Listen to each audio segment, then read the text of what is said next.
You need this guy." I gave him a guileless smile. "Waiting for the right man to come along. You?" "Maybe I've been looking for the right woman." He flashed his teeth. "Think I might have found her." "Not in a million years." I took a sip of my drink, buying myself a moment so I wouldn't do something rash, like poke his eyes out so I'd never have to see them again. "That depends," I said, setting my glass down. "On what?" I leaned in and whispered in his ear. "On whether you can direct me to your alpha." He stiffened and pulled back enough to meet my eyes. "What do you know about that?" I gave him a level look. "I know enough." It was too bad the woman who'd given me the tip hadn't had any contact information for the pack. They'd gotten a new alpha recently, and he'd been making sweeping changes to their structure. Maybe even reining them in, since I'd had to drive around to 3 different bars before I found one with a werewolf inside. "How do you know I'm not him?" I cocked my head and gave him a disparaging look. "You've been a werewolf for what, 5 years?"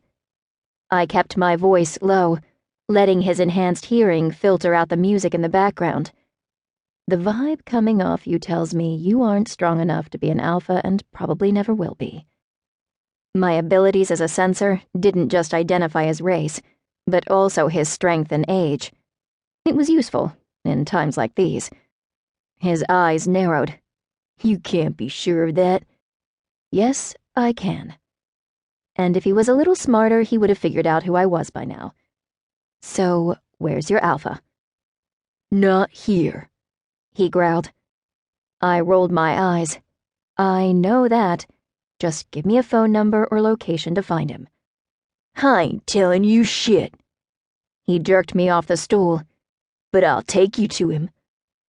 I tripped on my heels as he pulled me forward and almost fell. If he hadn't had such a strong grip on my arm, I would have crashed into the floor. Regaining my balance, I straightened my body. He wasn't the only one who could resort to violence, and now I had witnesses that he'd started it first. Taking hold of his wrist, I yanked his hand off of me. When he reached out again, I grabbed his arm and swung him into the bar.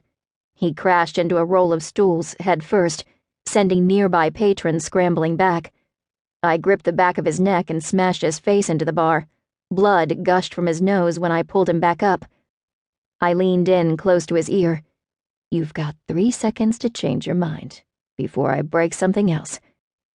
"Who are you?" he whispered out.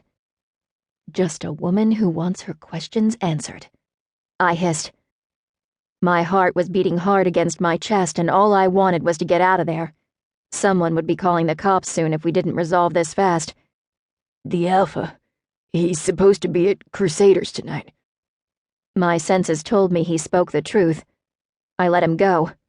Looking up, I found everyone in the bar had stopped what they were doing and were staring at us. Music still played in the background, but it was a lonely melody. "It's okay, everyone." I put my hands up in a conciliatory gesture. "He's had too much to drink and didn't know how to take no for an answer." People started whispering among themselves. The werewolf grabbed a napkin off the bar and started wiping his face clean, shooting me dirty looks as he got the worst of the blood off.